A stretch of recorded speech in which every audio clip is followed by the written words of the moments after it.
privy to this case. I sat through it, and I heard the evidence.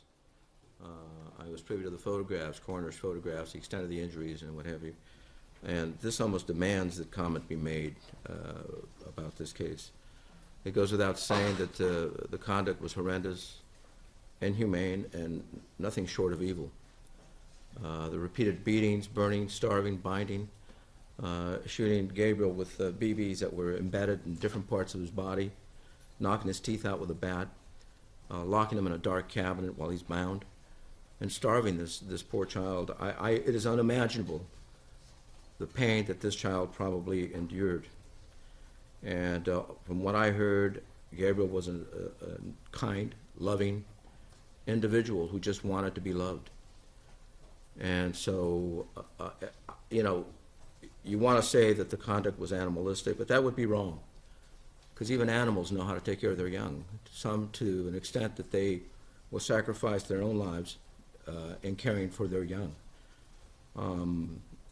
I remember seeing years ago a report on the news that and this at least sent the point home to me about animals, and there was this cat who had given birth to a litter of cats, and the house wherein the kittens were in was on fire.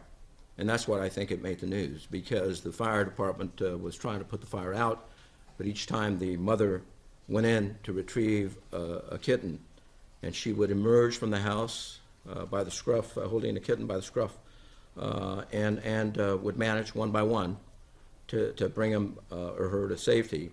And the last time, the house was lost, and the fire department tried to keep this cat from going into the house, but it managed to elude them, went into the house, and they thought, well, she's lost.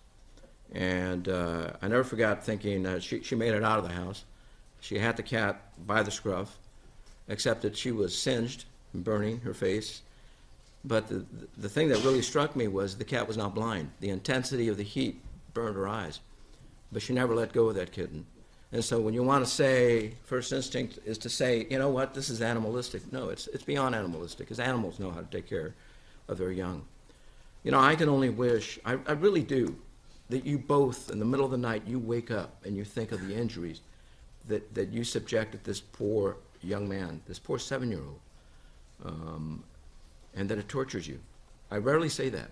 I rarely say that. It'll be a different type of torture, because you won't be in pain, physical pain. But I'm not sure that you're capable of doing that. But that's my wish.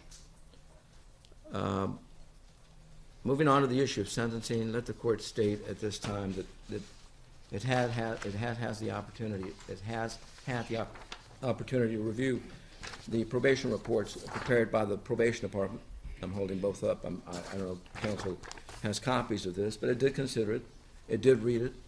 And so, keeping that in mind, I'm going to move to the issue of sentencing with respect to Cynthia Fernandez, and I'll ask counsel for Ms. Fernandez, Pearl Cynthia Fernandez, if you want to be heard on anything further. No, Your Honor, we would submit on the report. All right. Do the people wish to be heard on anything further? All right. Does counsel for the defendant waive time for arraignment for judgment and sentencing? Yes, Your Honor, no legal cause by judgment. Thank you. On February 15, 2018, the defendant, Pearl Cynthia Fernandez, entered a plea to murder in the first degree and further admitted the special circumstance of intentional murder by torture, pursuant to Penal Code Section 190.2, subsection A18. The defendant having waived all appellate and habeas rights as part of the plea agreement. The court ultimately finding that the defendant's plea and waiver of all of her constitutional and statutory rights were made knowingly, willingly, voluntarily, and intelligently, and further that she understood all of the consequences of her plea. Moreover, the record reflects that the defendant confirmed that she was intellectually capable of entering and understanding her plea agreement. Accordingly, it is the judgment and sentence of this court that the defendant shall be sentenced to a term of life in prison without the possibility of parole for the underlying murder charge, coupled with the special torture special circumstance allegation under Penal Code Section 190.2, subsection A18. With respect to Mr. Isario Aguirre, I'll ask counsel, do you waive arraignment for judgment and sentencing? Yes. Any legal cause where judgment should not be pronounced? None other than previously addressed. All right. It is a judgment and sentence of this court that for the crime of murder in the first degree committed under the special circumstance that the murder was intentional and involved the infliction of torture, defendant Esadio Aguirre shall be put to death within the walls of the California State Prison at San Quentin.